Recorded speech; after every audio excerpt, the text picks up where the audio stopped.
Welcome to GV news. మనం ఈరోజు చర్చించుకునే విషయం ఏమిటంటే తిరుపతి జిల్లా కేంద్రం, హిందూ పుణ్యక్షేత్రం. ఇక్కడ దగ్గరలోని తిరుమలలో తిరుమల వెంకటేశ్వర ఆలయం, ఇతర చారిత్రక దేవాలయాలు ఉన్నందున ఆంధ్రప్రదేశ్ ఆధ్యాత్మిక రాజధాని. విష్ణువు స్వయంభుగా అవతరించిన 8 క్షేత్రాలలో ఇది ఒకటి. 2011 నాటి జనాభా లెక్కల ప్రకారం 2,87,035 జనాభాను కలిగి ఆంధ్రప్రదేశ్లో 9వ అత్యధిక జనాభా కలిగిన నగరంగా నిలిచింది. కర్నూలు తర్వాత రాయలసీమలో ఇది 2వ అతిపెద్ద నగరం. 2012-13 సంవత్సరానికి భారత పర్యాటక మంత్రిత్వ శాఖ తిరుపతిని ఉత్తమ వారసత్వ నగరంగా పేర్కొంది.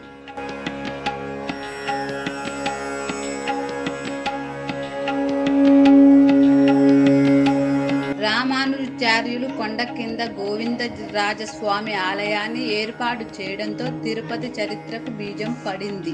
తన శిష్యుడైన యాదవరాజును రామానుజులు ప్రోత్సహించి అప్పటికే ఉన్న చెరువు ప్రక్కన ఆలయ నిర్మాణం ప్రారంభించేలా చేశారు.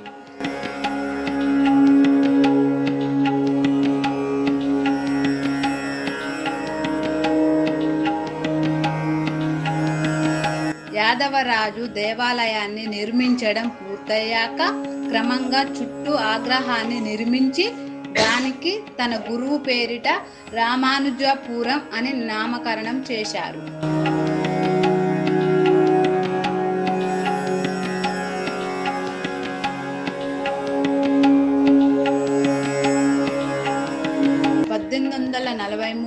ఈస్ట్ ఇండియా కంపెనీ క్రైస్తవేతర స్థానికుల ప్రార్థనా స్థలాల యాజమాన్యాన్ని విడిచిపెట్టింది. వెంకటేశ్వర స్వామి ఆలయం, జాగిర్ల నిర్వహణ తిరుమలలోని హందీరాజీ మరాఠీ చెందిన సేవదాస్జీకి అప్పగించారు. 1933 వరకు 1 శతాబ్దం పాటు ఆలయ నిర్వహణ మహంతుల చేతిలో ఉంది.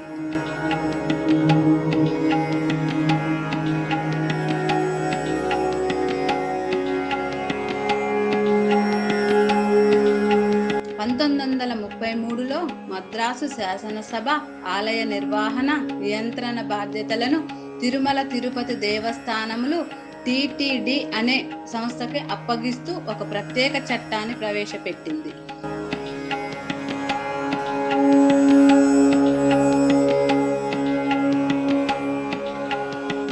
ఈ సంస్థ అధ్యక్షుణ్ణి మద్రాసు ప్రభుత్వం నియమించేది. 1951లో ఈ చట్టాన్ని మార్చి టిటిడి నిర్వహణను ఒక ధర్మకర్తల సంఘానికి అప్పగించి నిర్వహణాధికారిని ప్రభుత్వం నియమించేలా ఇంకొక చట్టం చేసింది.